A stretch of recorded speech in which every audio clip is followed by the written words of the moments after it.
Alikho elishona lingenazo izalo yamkela ke nazi ezihamba phambili namuhla.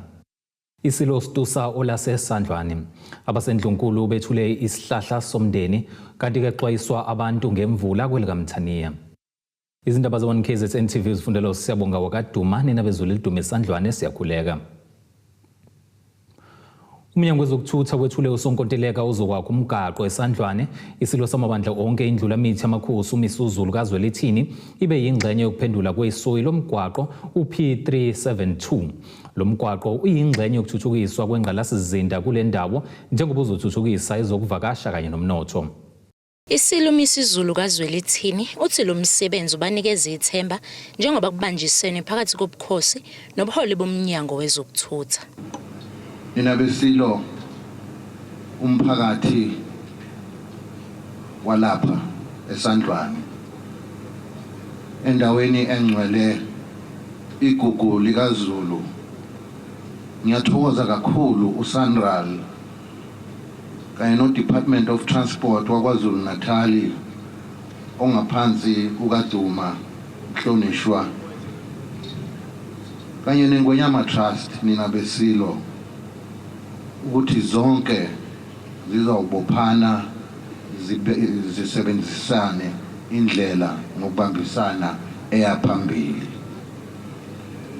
Ngalokho ngiyafisa ukuba nginikeze ithemba Zulu Mnyama namhlanje ukuthi sivumelwane ngalomgwaqo neminye esazolandela kulesi sifunda. Isilo siqhube ngokuthi intuthuko isifikile endaweni yaseSandlwane. Kusemqoka ukuba siqonde nina besilo ukuthi intuthuko isisemnyango isifikile endaweni yaseSandlwane. Ngiyathokoza ngangihlezi ngulwela lokho ngokuthatha izaluleko kumdlokombani ukuthi kumele kusetshenzwe kanjani endaweni yaseSandlwane ngoba wayekhathazekile ukuthi abantu baseSandlwane batomula ngomkhosi waseSandlwane kuphela unyaka wonke. Emva kwalokho amathuba abese yabavalekele.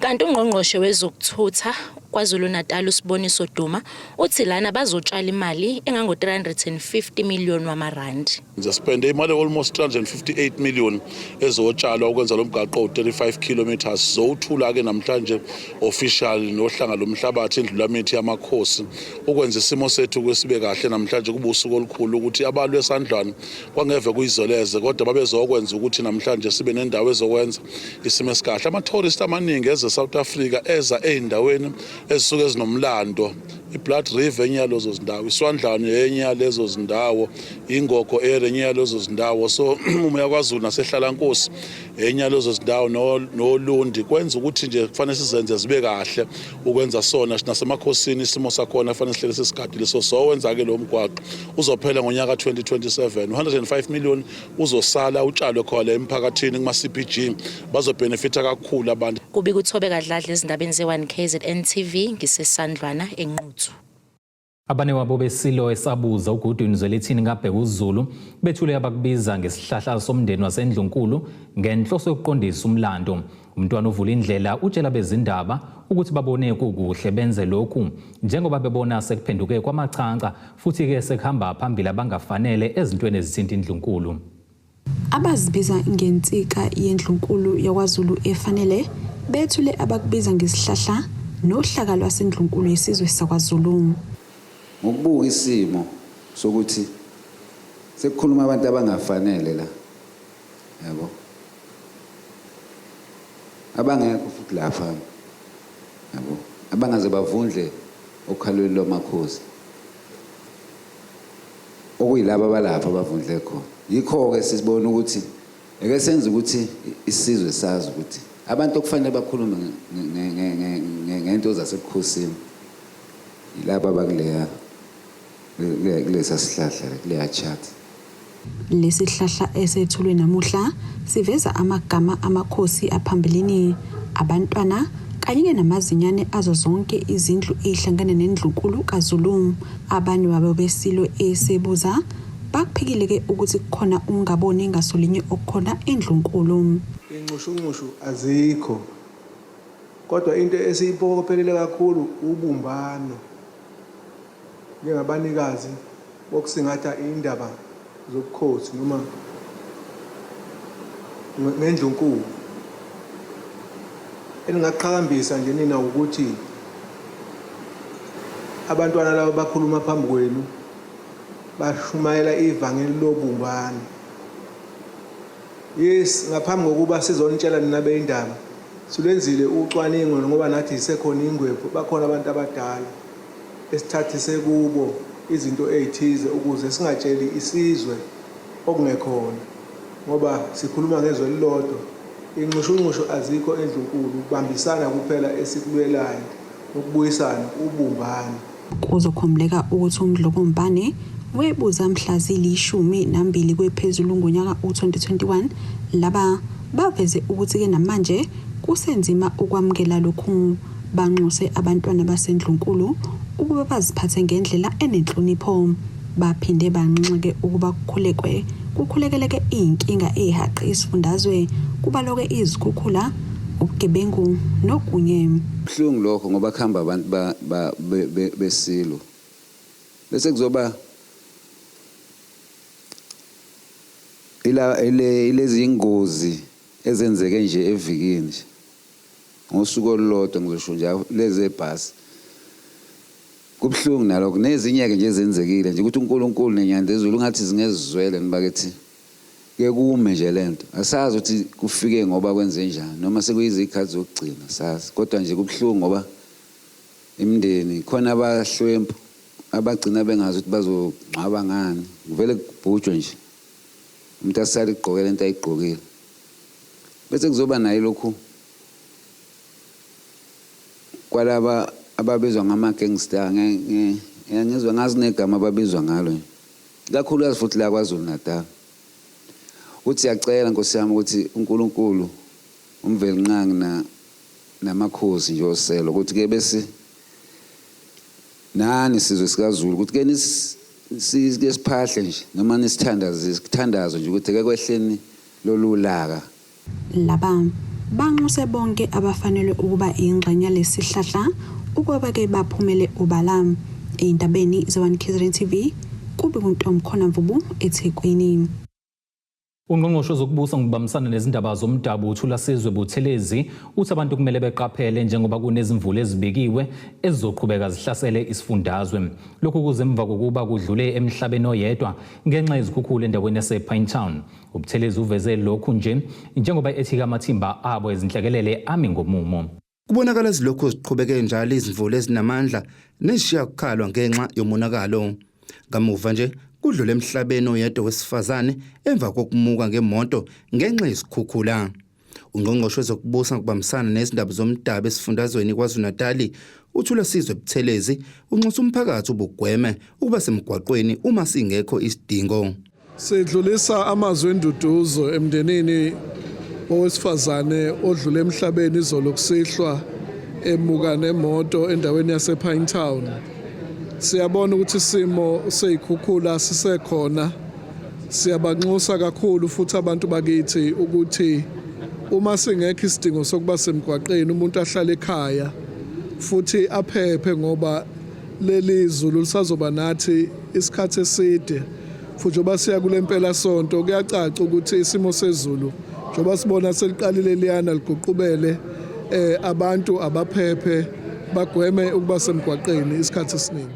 Njoba kubikwa ukuthi lemvula isazoqhubeka nokuna ungqongqoshe uveze ukuthi amathimba ezinhlekelele amngomumo ukulekelela labo abadinga usizo. Kusukela kuqalele inyanga zonke izinhlelo zezenhlekelele iProvincial Disaster Management Center imingomumo isiqalile iseyindaweni njengoba nje sixhumana nabakwa Eskom namhlanje kuseni besho ukuthi eindaweni zaseMelmoth ko Harding ugesi uphazamisekile ngakho ke onke amathimba ezenhlekelele abe ngomumo ukulekelela labo abangase bayithole besenkingeni.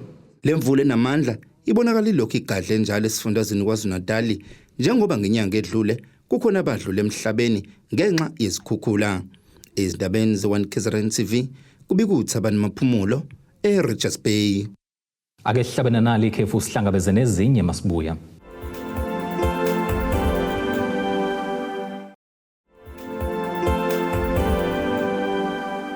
Ake sikubingelele siphinde sikwamukele ukuthi ke usanda kubukela izindaba zethu nazi izihloko esifolo sangazo namhlanje. Isilo Stusa olase Sandlwane abasendlunkulu bethule isihlahla somndeni kanti ke xwayiswa abantu ngemvula kwelikaMthaniya. Emva kokuba ke umasipala umsunduzi umashelwe amaphoyisa omgwaqo kuleli viki abashayeli bezimoto ezithutha abantu ezibizwa ngeBolt nama Uber nabo ke benze okufanayo behambise uhlu lwezikhalazo zabo. Laba bathi bathathele isinqumo befuna umasipala uzwele ngokwawo umzima ababhekene nabo emgaqweni bokuboshelwa izimoto zabo okuphethe ngokuthi kube khona nabanye abashayeli ababoshwayo nabo. Badele imvula bamasha abashayeli bezimoto ezingo-Uber no-Bolt belibangise kumasipala umsunduzi behambise uhlu lwezikhalazo zabo.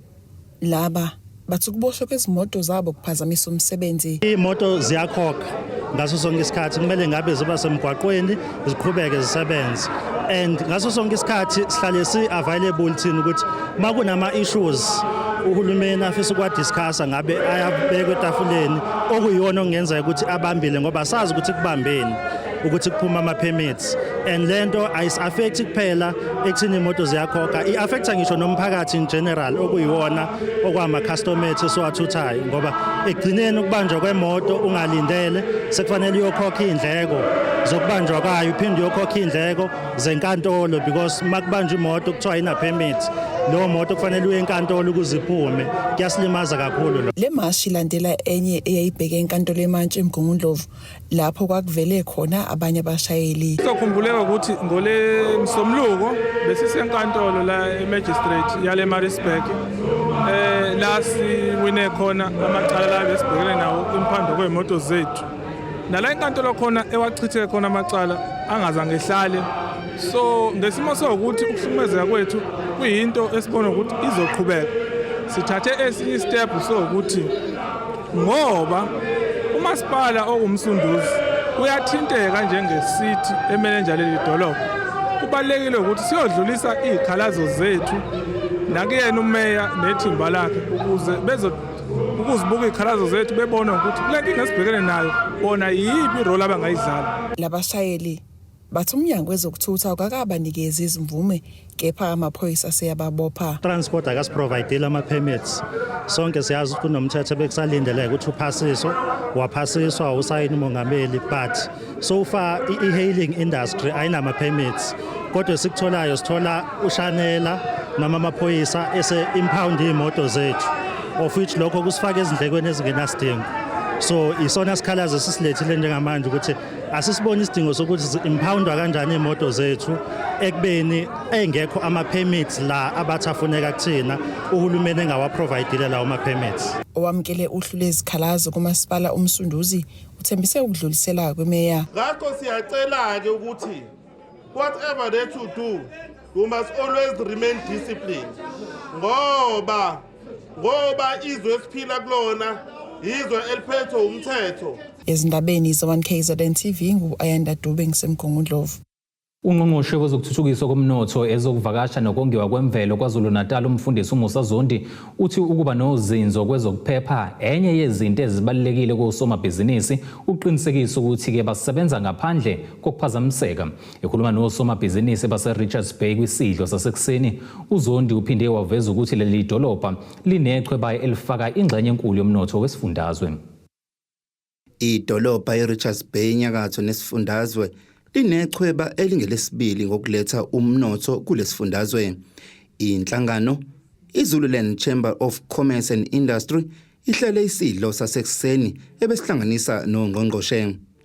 Lesidlo besanjule uNgqongqoshe wezokuthuthukiswa komnotho umfundisi uMusa Zondi kanjalo noNgqongqoshe wezokubusa ngokubambisana nezindaba zomdabu umfundisi uThulasizwe Buthelezi. uZondi uveze ukuthi ezokuphepha zibaleke kakhulu kwezamabhizinisi.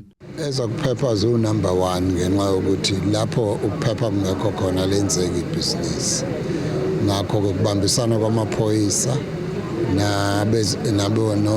nabezimboni thola ukuthi kwezinye indawo kwaku-investiwe kuney'mboni ey'nkulu kusufica khona sekuyi-ghost town sekusela amabhilidi njengasekhona amafastela ney'capho ukuthi kwenze njani bese bethi abantu hhayi iy'mboni zahamba ngoba ezokuphepha zayingalungile ngakho-ke sibambisene kakhulu kabi nomnyango wezokuphepha ukugcizelela lokho-ke kusemqoka kakhulu ukuba sikuqaphele ukuthi kwenzeke ngaso sonke isikhathi ukuze nomphakathi uhlomule ebukhoneni bamabhizinisi. Ungqongqoshe wezokubusa kubambisana izindaba zomdabu Thula Sizwe Buthelezi uveze ukuthi izinkampani okanye osomabhizinisi kumele basebenzisane namakhosi angabi isibukele emhlabeni wawo. Kube iphuzo elisemqoka ukuthi kuyo yonke intuthuko eyenzekayo ikakhulukazi eindaweni ezithinta amakhosi awangabi izibukeli kodwa awabe ingxenye yokuthatha inqumo abe ingxenye yawonke umkhiqizo ozokwenziwa.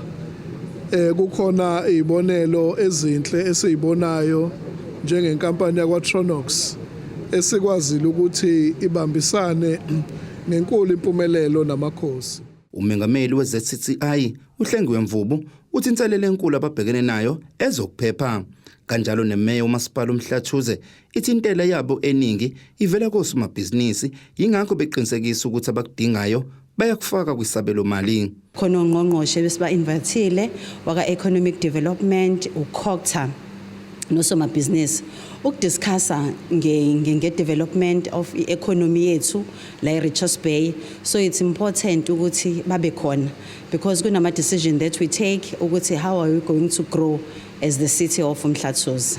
And by the way, i-revenue yaseMhlathuze ifundwe kakhulu osomabhizinisi, so that's why umkhandlu is ensuring that each and every budget year we invest a lot of money in making sure that the infrastructure is resilient and infrastructure is supportive of the business sector ukuze amabhizinisi angawi. Le nhlangano yosomabhizinisi inesibophezelo sokuthuthukisa ezomnotho kulesifunda.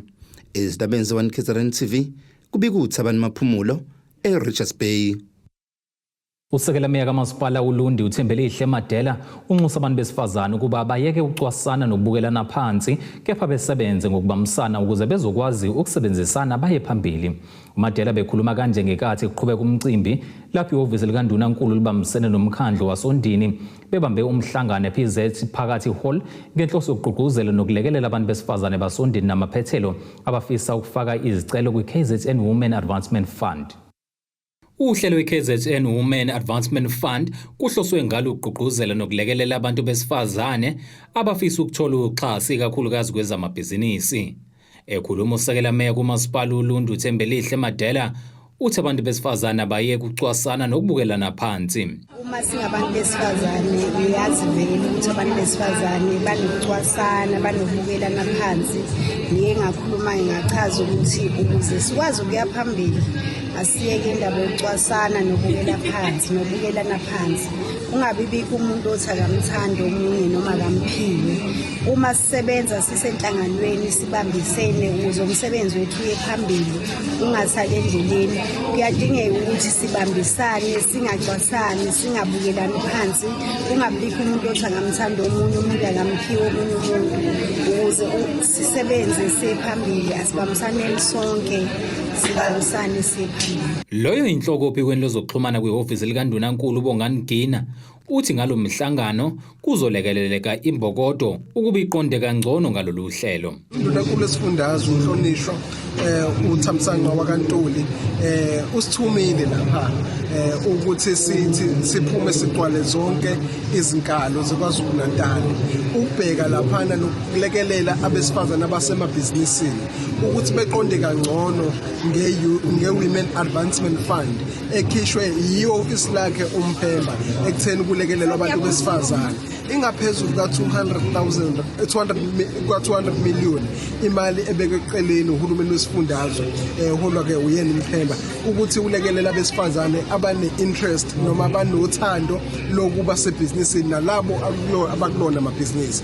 Inhloso leya le fund ukuthi abesifazane abakubhizinisi belekeleleke ukukhulisa amabhizinisi abo nasekwenzeni amabhizinisi abo abe ngcono abe makhulu ekwazi futhi ukudala amathuba omsebenzi ukuqasheka abanye abesifazane. Sihambele ezonke ke izifunda kubagqugquzela nokulekelela ekutheni iform ligcwaliswa kanjani lokhu izicelo zifakwa kanjani kanti nabo bathola ithuba lokubuza imibuzo la bedinga khona uqiqiseleka ngoba sibonile ukuthi kwesinye isikhathi izicelo zongena kancane hayi ngoba abantu bengafuni ukulekelelwa kodwa ingenxa yokuthi ulwazi abanikwanga lona. Amalungu omphakathi akujabulele kakhulu lokhu. Siyaqala nje ukuthi sizwele ukuthi ake sizozama indaba ye-funding la ekhaya abangafanda kodwa sebephethe idifiketi ngibona ukuthi ngabe kwenza ukuthi umuntu wesifazane yini nanokuthi ke mhlawumbe kwesinye isikhathi izinto zethu sisilimile makuthi aba-agriculture zintshontsho ngithi hayi kwenza ukuthi abantu besifazane. Ake sihlabene nali ikhefu sihlangabeze nezinye futhi masibuya.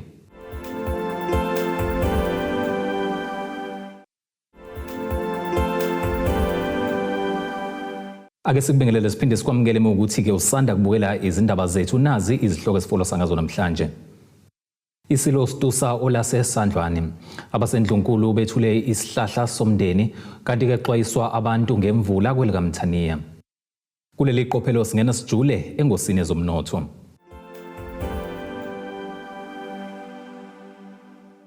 Irandi lakuleli u-18.20 maliqhathaniswa nedola laseMelika libe u-23.62 maliqhathaniswa nopondo waseBrithani liphinde libe u-19.76 maliqhathaniswa ne-euro lase-Europe. Igolide ke lona lingu-$2,990 52 i-ounce kuthi uwelo ngahluziwe ube u-$69.88 umphongolo. Ake sikubhekele ngosini yezemidlalo. Umdlalo wamabhokobhoko uChelsea Colby wemuke nendondo enkulu ngesikhathi iqonyeliswa abavelele kuyibhola lombhoxo lakuleli ngonyaka odlule kuma South African Rugby Awards. uColby oneminyaka engu-31 ubudala uqokwe njengomdlali ovelele kuleli kwabesilisa bese SA Rugby Men's Player of the Year emcimbini obubanjelwe International Convention Center eKapa izolo kusihlwa. uColby uqoqwa de bonke kwabe eqenjini lesizwe okubalwa kubo ke noEben Etzebeth othathe le ndondo ngonyaka u2022 nangonyaka u2023. Kunyaka odlule amabhokobhoko anqobe imidlalo engu11 kwengu23 ayidlalile achayiswa eIreland neArgentina kuphela ehlulwa ke ngephuzu elilodwa kuyona yombili imidlalo. Ake sikubhekelena nasi isimo sezulu esingalindeleka.